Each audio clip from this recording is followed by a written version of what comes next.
Wesley McCammon, and this is the story behind Doctor Who fan audio adventures, The Skull of Death.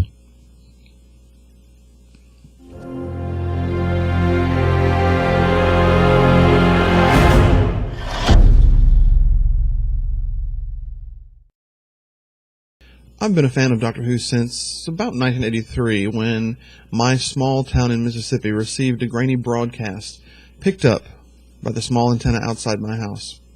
I remember watching Robot with Tom Baker and Elizabeth Sladen and being completely mesmerized. For the next 40 years, I followed the show through its ups and its downs, its cancellations, its relaunches, its spin-offs, and who doesn't want to be a part of such a magical show?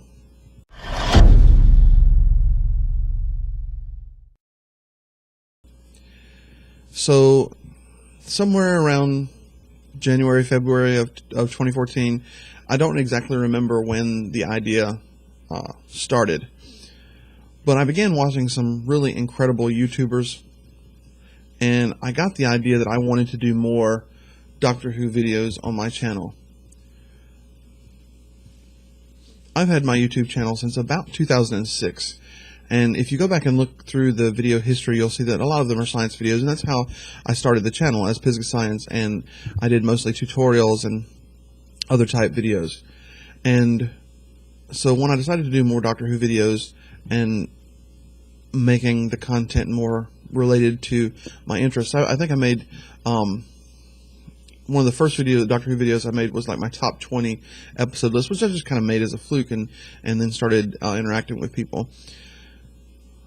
Over the last probably 6 months to a year, I really started using the comment section and reaching out to other fans and leaving comments on other videos and talking to them and telling them what I liked and what I didn't like about the video, and just kind of meeting some really great people. And I've made some really, really great friends, I think, over the past 2 or 3 months. And one in particular YouTuber that I kind of connected with was the Whovian.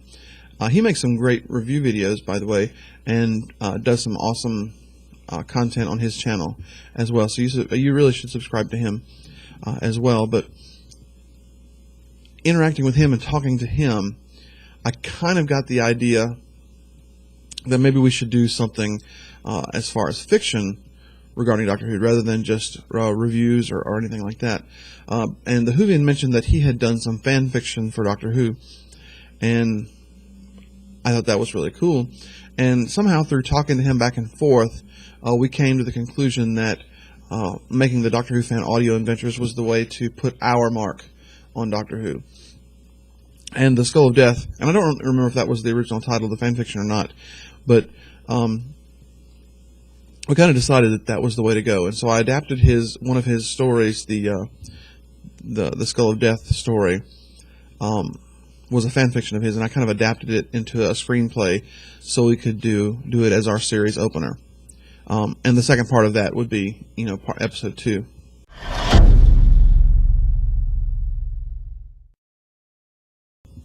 So now that we kind of had the script written, it was time to look for the principals, who was going to do the actual voice recording. So the easiest of the cast was Elan. Elan was not in the original fan fiction, I don't believe, but Elan was a character that I had been toying around with for years past, who was kind of this alien princess who the Doctor had rescued, and they kind of teased each other about being called princess, and the Doctor didn't. The Doctor called her princess, she didn't like it, and it was kind of this banter relationship that I thought was really cool. And so the role of Elan, I really had this, not necessarily alien looking, but I had this lady in mind. She's got some interesting face, an interesting look about her. If you've seen the posters, you know what I'm talking about. Very attractive, very stark, short hair, and I just thought she was so cool looking to be this Calixian, which is, Elan is from a planet called Calixia, and I was already friends with her, and she is married to a good friend, former student of mine, and so I've known her for years, and her look sold it to me. I knew that's the face I wanted on the art. And so I asked her if she would be interested in doing the voice. And plus, no offense, but if you do a search for Whovians, you find a lot of males, but very few females who make YouTube videos who I thought would participate in this. And so I knew she was a fan of Doctor Who, and I knew she watched the show, and so I asked her if she would be interested in voicing this character, and of course she jumped at the chance. So that was the easiest one to cast. The Doctor proved to be a little harder. So I had started watching, as I mentioned earlier, I've started watching a lot of other Doctor Who YouTubers to kind of get a feel of the community. And one of the YouTubers that I started watching calls themselves Who Addicts Reviews, James and Matt. And so they, on the weekends, they have this crazy panel thing. And, you know, at the time I had never heard of, well, I had heard of Google Hangout, but I had never, like, watched a Google Hangout. And so they have this panel of YouTubers who discussed the show and make jokes, and they talk. It's hilarious. If you've never had a chance to watch Who Addicts Reviews live discussion, I was very fortunate to be asked to be a part of the last one, and I hope some more in the future. But it was a blast, and I hope to do more of them. But one of the panelists kind of stuck out to me. I went to his channel and started watching his videos. And the thing that really caught my attention was the fact that, yes, he's doing video, but his voice, he acts with his voice. And I don't know if you can really understand what I mean by that, but he acts through his voice. It's not just his body moving, and it's not just him looking at the camera, but something about the way he did his voice that was really important to me, and it conveyed the sense of the Doctor. I sometimes would watch his videos without watching, just listening to it to get an idea of his voice. And so I knew he had the right voice. And besides that, his energy on camera was incredible. And I'm sure everybody who watches his videos absolutely must love him, because just the energy that he portrays in the videos that he does. You should go subscribe to him and watch. You'll know what I'm talking about when you see him on camera. But he acts with his voice, and that's what I really wanted. Somebody who could emote with their voice. And so I reached out to this character, this controversial character named Tom Dix of Epic Who. Well, and to my delight, and apparently to the delight of fans across the world, we've even had messages from Beijing. So to my absolute delight, he accepted the role, and he began almost immediately, like the next day after we talked the first time, he began perfecting his role and how he would portray the Doctor, and asking what I was looking for and what kind of Doctor I wanted. And my response was, I want you to be the Doctor you want to be. I'm writing this, and other people, I'm script editor, so I'll adapt it to whatever Doctor you want to be. So I'm pretty much giving him a free field to explore the character. So I was absolutely delighted that we had our Doctor cast, and that we had such a great and talented actor like Tom. So the last character I cast was that of Aaron. The Whovian was originally going to do the voice of that part, but because of commitments and time and conflicts, he ended up not being able to do the voice of Aaron. And so I knew I wanted a kind of a younger person to be in that role. It's supposed to be a teenager, on kind of, or at least I had visioned it being a teenager, kind of on the young side of teenager, 12, 13, 14, that age. And so I asked another YouTuber that I had kind of met through leaving comments at Who Addicts Reviews. Ethan DJC was the YouTuber who I asked to do the role, and he was incredibly grateful and did some. He was so excited about the role. This is really funny. He was so excited about the role, he took the script, and not only did he record his lines, he recorded them 3 different times in 3 different accents. And so, so I had a variety of things to like different ways of saying things that I could choose from.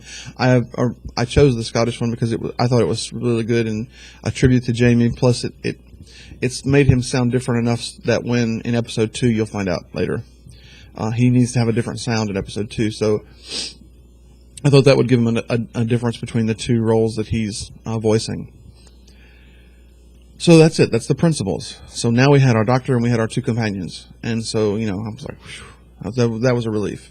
I knew we had 3 kind of strong voices for those roles. And so when I wrote, or when I adapted from the Whovians fan fiction, I intentionally made the cast small. I mean, it was already written with a small cast, but I intentionally didn't write a bunch of characters because, number one, I wasn't sure that if anybody would want to participate in this crazy idea of ours. And so I didn't want to have to spend a lot of time trying to convince 4, 5, 6, 7 people to do this. And then secondly, I didn't know how much of an editing chore it would be to get different voices in. And so I intentionally made the cast small. So we had our 3 principals, and then I decided to voice the other 2 speaking parts in the story, Maladin and Nidri. And I hope I did it justice. I know my accent is crap, but you know, I did what I could. I tried to make them sound old, and that's what the part required. And then, of course, I also did the voice of the narrator, which unless I can find someone with a really, really great voice, I may continue to do the narrator voice. And that's pretty much the story behind the Skull of Death. So I guess this is the first bonus feature of the Doctor Who fan audio adventures. There are just way too many people to thank to even begin to make a list, but you know who you are. Those of you that have supported and helped with my channel, with this audio adventures, with everything. So many of you have contributed and helped me out and gave me encouragement and gave me some feedback on Doctor Who fan audio adventures. I really, really do appreciate your dedication to it and your criticism that you've given and the feedback that we've gotten from it. I have been very humbled by how many people seem to enjoy the Skull of Death. It makes me scared because now I have to make each one of them as good as you said the first one was, and so it's kind of a little bit of intimidating. But thank you all so much for being enthusiastic about the project as we all are. I know I think I can speak for Tom, Tiffany, and Ethan that we are extremely proud of what we did, and we're extremely proud of episode 2. I personally like episode 2 better than I like episode 1, if that tells you anything. So I guess that's all that's left to say is make sure that you follow me on Twitter at PisgaScience2. On Facebook, you can find the Doctor Who Fan Audio Adventures, DWFAA. Or you can like the official Pisgah Science Facebook page. You can give that page a like. And while you're at Facebook, feel free to go ahead and send me a friend request. I don't mind. I pretty much accept anybody who sends me a friend request. I love getting to know people that are interested in Doctor Who and chatting. So yeah, feel free to do that. Instagram is RLWRM. I'm pretty much Pisgah Science everywhere on the web. Oh, I redid my website too, so give it a look. It's PisgahScience.com. Give it a new little look, and I think you'll be impressed with what I've put together. Looks better than the old one. There's some Doctor Who fan audio adventure stuff there. Plus, my science videos are still there for any of you who are interested or taking biology. I have a whole bunch of biology resources on that site as well. Thank you for watching. Make sure that if you want to get episode 2, make sure you subscribe to the channel, like and comment below, and yeah, thanks for watching.